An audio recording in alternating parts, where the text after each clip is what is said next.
There are many myths about Jesus. In these programs, we're talking to some experts who can help us get at the facts behind the myths. Skeptical scholars used to believe that the Bible's accounts of Jesus were written long after he lived, maybe in the 2nd century, by people who didn't know about the real Jesus. Professor Dan Wallace is one of the world's leading experts on the handwritten copies of the Bible's accounts. Here, he explains how the discovery of the earliest copy of one of these accounts overturned the ideas of scholars, and showed that the accounts had been written much earlier than they thought. Perhaps the oldest fragment is papyrus number 52, also known as John Ryland's papyrus number 457, and this is housed at the John Rylands Library of Manchester University in England.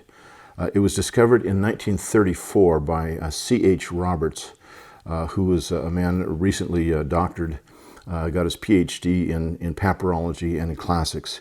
And he was rummaging around in the library of the John Rylands and discovered this fragment that is no larger than the palm of my hand, 2.5 inches by 3.5 inches. And the interesting thing about this fragment was it was written on both sides. What that told him almost immediately, it was probably a Christian fragment. The reason is, if it's written on both sides, then it would have been written on a codex, which is our modern book form, invented at the end of the 1st century AD. A codex where you bind it on one side, then you have cut pages that you flip, as opposed to the roll or the scroll that all other books at the time had been written on. And so this is written on both sides, and John 18:31 through 33 was on one side, John 18:37 and 38 on the other.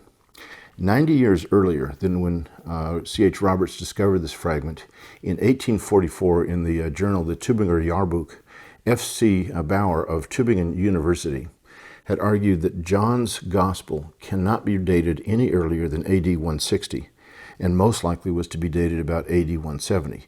He was basing this on philosophical constructs that he had learned from his professor of philosophy, Hegel, who had come up with Hegelian dialectic, which we may know as thesis, antithesis, and synthesis.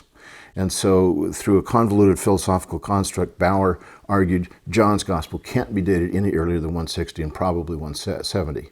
And through that approach of bringing Hegelian dialectic into New Testament studies, what happened was European scholar after European scholar for the next 90 years started to late date the Gospel of John. Obviously, if it's in the second half of the 2nd century, then it has no eyewitness credibility to it, and so its historical reliability was completely dashed. But then when Roberts discovers this small fragment, he gets it published in 1935 after he had sent photographs of it to the 3 leading papyrologists in Europe at the time.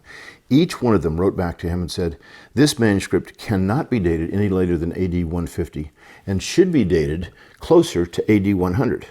A fourth demurred. He said, no, I think this should be dated in the 90s of the 1st century. So you have these scholars who are saying the copy of John's Gospel can't be dated later than 150. It's probably closer to 100.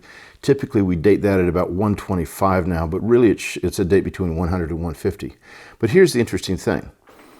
Generally speaking, a copy of a manuscript is not written before the original of the document. This sent 2 tons of European scholarship to the flames and brought John's Gospel back into the 1st century, and with that and the Dead Sea Scrolls and some other things that have occurred in the last few decades, now we're beginning to see that John's Gospel has historical credibility. The myth is that the Bible's accounts of Jesus were written long after he lived, by people who didn't know much about the real Jesus. The fact is that the accounts were written very early, within living memory of Jesus. Next time, we'll look at the evidence that these accounts are based on the testimony of people who knew the places where Jesus lived.